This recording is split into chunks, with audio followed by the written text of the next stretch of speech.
আজকে আমরা দেখব L1, L2, L3 যে মৌজাগুলো আছে সেই মৌজাগুলোর এসএসপি ফাইল বা কেএমএল ফাইল কীভাবে বানানো যায় এবং সেগুলো কীভাবে ড্র করা যায়। আমাদের কাছে যে এক্সেল শিটটি আছে সেই শিটে প্রত্যেকটি মৌজার লোকেশন দেওয়া আছে এবং কোনটি কোন টাইপের মৌজা সেগুলো ওখানে আছে। তো আমরা প্রথম L1টা সিলেক্ট করে নেব। সেই L1 সিলেক্ট করে আমরা সেই ফাইলটিকে সিএসভি ফাইলে কনভার্ট করব। দেখুন এখান থেকে আমাদের সিএসভি ফাইলে কনভার্ট করা যায়।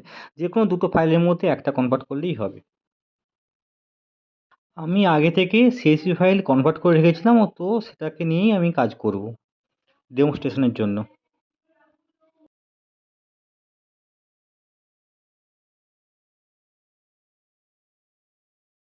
এবার আমি কিউজিআইএসটি অন করব।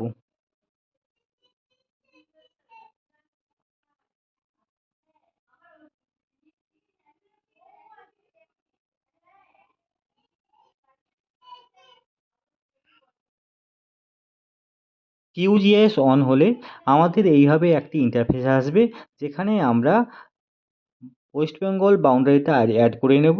সেখানে আমাদের মৌজা, ব্লক এবং ডিস্ট্রিক্ট বাউন্ডারি আছে। তো আমরা এটাকে হলো বা নিজের মতো করে একটু সাইজ করে নেব, কালার করে নেব, যাতে আমরা বুঝতে পারি। আমি রাইট ক্লিক করে প্রপার্টিসে গেলাম। প্রপার্টিসে গিয়ে আমি নেম সিলেক্ট করলাম। নেম সিলেক্ট করে আমি যে কোনো কালার একটা করে নিলাম, যাতে আমাদের সুবিধা হয়। যেহেতু আমরা মৌজা নিয়ে কাজ করব, সেই জন্য আমাদের বাকিগুলো আর অতটা দরকার নেই। আমাদের ওয়েস্ট বেঙ্গল এসএসপি ফাইলটা হলেই হবে। এবার দেখুন প্রত্যেকটা মৌজা বাউন্ডারি এসে গিয়েছে এবং তার সঙ্গে তার নামগুলোও এসে গিয়েছে এখানে। এবার আমি কি করব, এবার আমি লেয়ারে যাব। লেয়ারে গিয়ে অ্যাড লেয়ার করব। অ্যাড অ্যাড ডিলিমিটেড টেক্সট লেয়ারে আমরা ক্লিক করব। ক্লিক করে আমরা ফাইলটা চুজ করব। আমরা যে সিএসভি ফাইলটা করে রেখেছিলাম।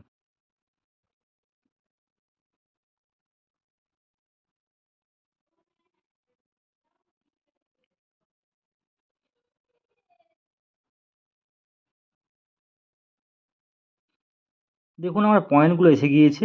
তো আমি একটু জুম করে দেখে নিচ্ছি পয়েন্টগুলো কোথায় পড়েছে। তো আমার এই পয়েন্টগুলো এসেছে। তো কালারের জন্য বোঝা যাচ্ছে না, তার জন্য কালারটা আমরা একটু চেঞ্জ করে নিচ্ছি, যাতে আমরা ভালো করে বুঝতে পারি।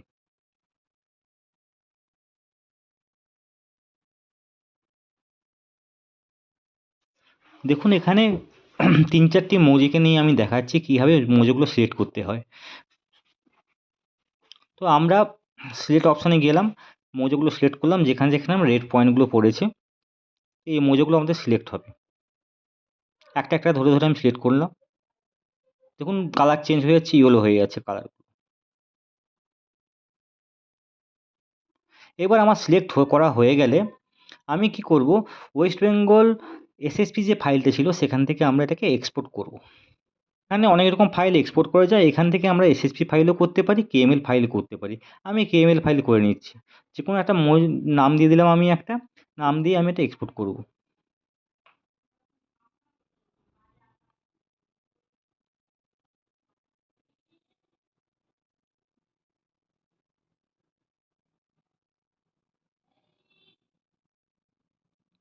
দেখুন আমার এই এই মৌজাগুলো হয়ে গিয়েছে। এবার আমি জাস্ট কালারটা একটু চেঞ্জ করে নিচ্ছি।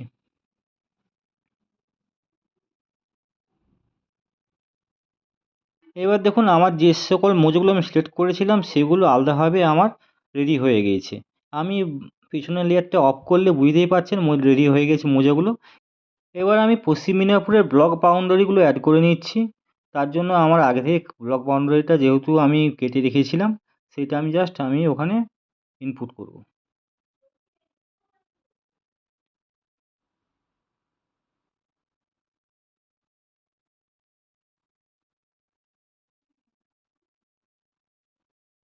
রাইট ক্লিক করে প্রপার্টিজে গিয়ে আমি ব্লক নেমটা আমি করে নেব সাব ডিস্ট্রিক্ট হিসাবে। দেখুন আমার এসে গিয়েছে, পশ্চিম মেদিনীপুরে যতগুলো ব্লক আছে সব এসে গিয়েছে। কিউজিএসের প্রিন্ট লেআউটে গিয়ে, নিউ প্রিন্ট লেআউটে গিয়ে আমি এটাকে ইমেজ ইমেজ হিসাবে এক্সপোর্ট করব।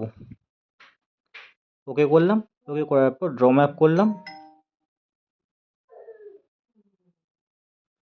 দেখুন আমার এসে গিয়েছে। আমি এখানে নিজের মতো করে লেজেন্ড বা নেভিগেশান সব কিছু আমি দিতে পারি। দিয়ে আমি এটাকে ইমেজ ফাইলকে সেভ করব। দেখুন আমার কেএমএলটাও রেডি হয়ে গিয়েছে। কেএমএলটা যদি আমি ওপেন করি, কেএমএলটা আমার এইভাবে আসবে।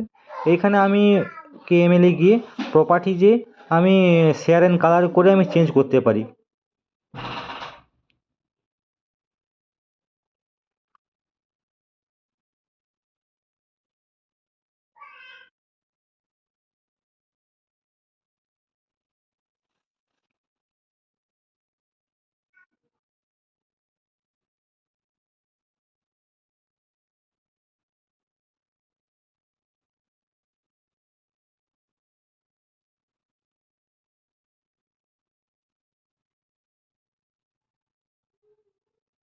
এইভাবে আমরা L1, L2 এবং L3, L4 ম্যাপ বানাবো। দেখার জন্য সবাইকে ধন্যবাদ।